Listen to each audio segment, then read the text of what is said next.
Hello friends, welcome to my channel Champa village recipe.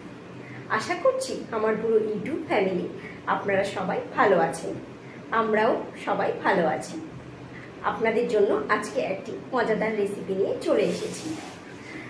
আমার এই রেসিপিটি ভালো লাগলে অবশ্যই চ্যানেলটিকে সাবস্ক্রাইব করবেন এবং পাশে থাকা বেল আইকনটিকে প্রেস করে রাখবেন, যাতে কোনো নতুন ভিডিও আপলোড করলে নোটিফিকেশানটি সবার আগে আপনার কাছে পৌঁছে যায়। এবং একটি লাইক ও কমেন্ট অবশ্যই করবেন। তাহলে আসুন রেসিপিটি শুরু করি। আজকে এখানে আমি একটু নিয়ে নিয়েছি গোবিন্দভোগ চাল, একটি কাপে নিয়ে নিয়েছি। গোবিন্দভোগ চালের একটি খুব জনপ্রিয় রেসিপি শেয়ার করব, কেউ স্কিপ করবেন না, পুরো ভিডিওটি অবশ্যই দেখবেন। এখানে আমি একটি পাত্র নিয়ে নিয়েছি। এই পাত্রে আমি এইরকম কাপে 2 কাপ গোবিন্দভোগ চাল আমি নিয়ে নিচ্ছি।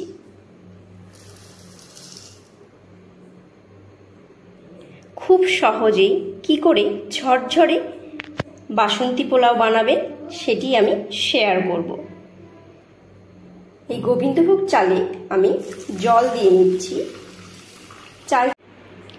জল দিয়ে আমি বেশ ভালোভাবে ধুয়ে নেব। খুব আলতোভাবেই ধুয়ে নিতে হবে, যেহেতু গোবিন্দভোগ চাল নরম, সেই জন্য চালগুলোকে বেশ ভালোভাবে এইভাবে আমি পরিষ্কার করে ধুয়ে নিয়েছি। এবার আমি একটি বড় থালার মধ্যে বা বড় যে কোনো পাত্র নিতে পারবে, সেই পাত্রে চালগুলোকে জল থেকে ছেঁকে এইভাবে একটু আমি মেলে দিয়ে রাখবো। প্রায় 20 থেকে 30 মিনিট আমি এইভাবে এই চালটিকে শুকিয়ে নেব।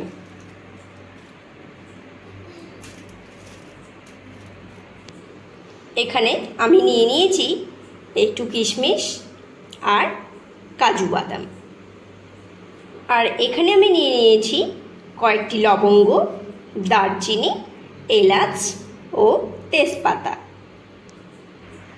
চালগুলো আমার শুকিয়ে গেছে। এবার এখানে আমি দিয়ে নিচ্ছি একটুখানি ঘি,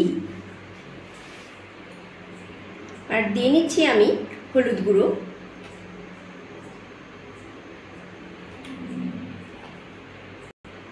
আর দিয়ে নিচ্ছি আমি পরিমাণ মতো একটু নুন। এবার আমি এই সবগুলোকে বেশ ভালোভাবে এইভাবে মিশিয়ে নিচ্ছি। ঘিয়ের সঙ্গে হলুদ গুঁড়ো ও নুন এইভাবে মিশিয়ে নিচ্ছি।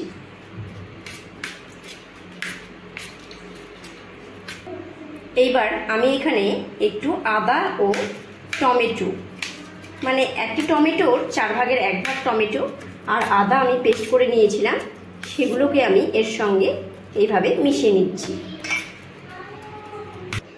আর আমি দিয়ে নেব এখানে একটু জিরে গুঁড়ো, খুব অল্প পরিমাণ জিরে গুঁড়ো আমি দেব, খুব বেশি পরিমাণ দেব না।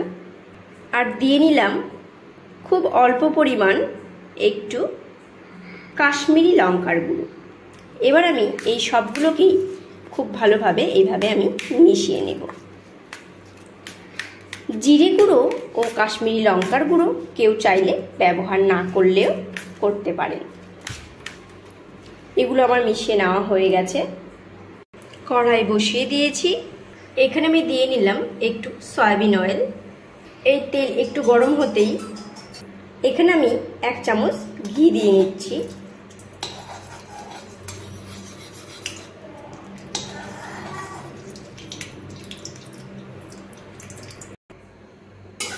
তেল ও তেলের সঙ্গে ঘি আমার এইভাবে গরম হয়ে গেছে।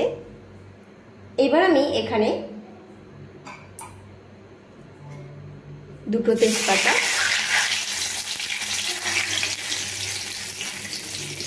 আর আমি ফোড়ন দেবার জন্য যেগুলো নিয়েছিলাম সেগুলোকে আমি এখানে দিয়ে দিলাম।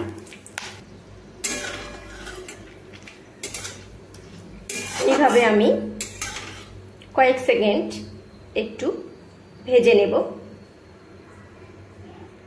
এখানে আমি দিয়ে নিচ্ছি একটি কাঁচা লঙ্কা। এবার আমি এখানে ধুয়ে রাখা কিশমিশগুলোকে দিয়ে দিচ্ছি। আমি এইভাবে নেড়ে নিচ্ছি।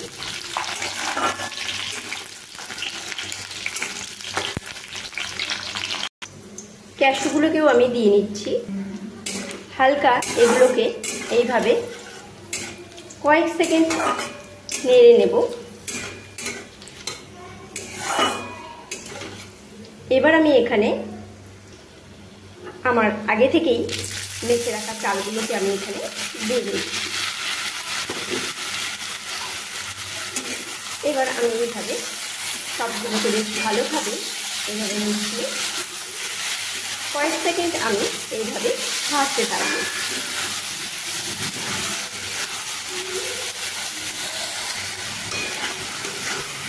আমি কয়েক সেকেন্ড এইভাবে ভাজবো।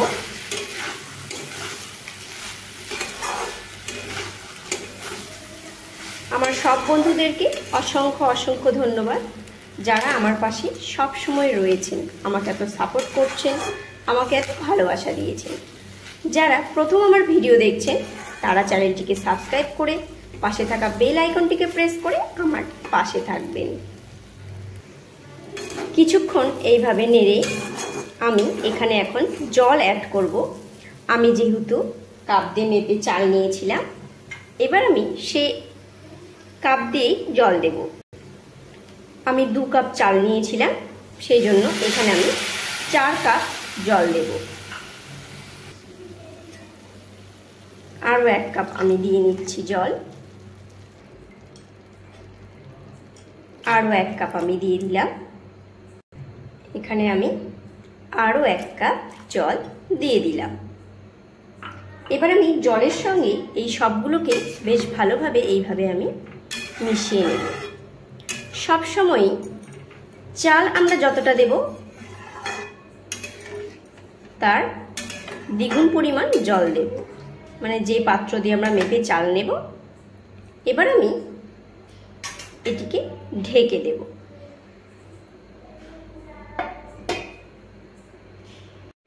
এখানে আমি লো ফ্লেমে ঢাকা দিয়ে রেখেছিলাম। এবার ঢাকা আমি খুলে নিচ্ছি। আমি ঢাকা দিয়েছিলাম 5 থেকে 7 মিনিট। এবার আমি এটাকে বেশ তুলে নেব। এইবার আমি এইভাবে সব মিশিয়ে নিচ্ছি, একটু নেড়ে নেব।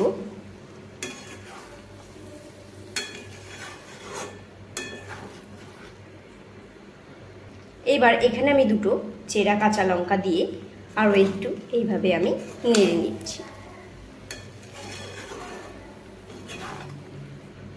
আমার পোলাও রেসিপিটি যদি ভালো লেগে থাকে তাহলে একটি লাইক ও কমেন্ট অবশ্যই করবেন।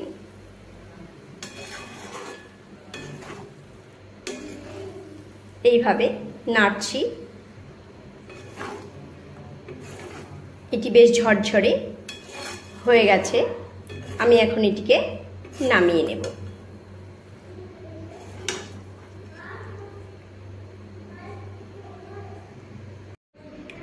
পোলাও সার্ভ করার জন্য এখানে বাটিতে আমি নিচে কাঁচা লঙ্কা আর কিশমিশ ও কাজু বাদামগুলোকে দিয়ে নিয়েছি। এরপরে আমি এখানে পোলাওগুলোকে আস্তে আস্তে দিয়ে বাটিটা ভরে নেব। আমি বাটিতে এইভাবে চেপে নিয়েছি পোলাওগুলোকে। এবার আমি যে পাত্রে পরিবেশন করব সেই পাত্রটি নিয়ে এইভাবে চেপে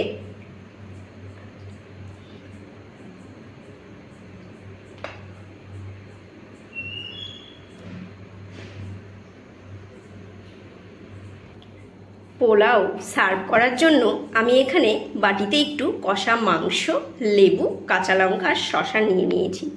বাঙালির একটি প্রিয় রেসিপি বা প্রিয় খাবার। কষা মাংসের সঙ্গে বাসন্তী পোলাও হলে বাঙালির আর কোনো কথা হবে না। আপনারা সবাই ভালো থাকবেন, সুস্থ থাকবেন, আনন্দে থাকবেন। আবার দেখা হবে অন্য কোনো রেসিপির সঙ্গে। ততক্ষণের জন্য বাই।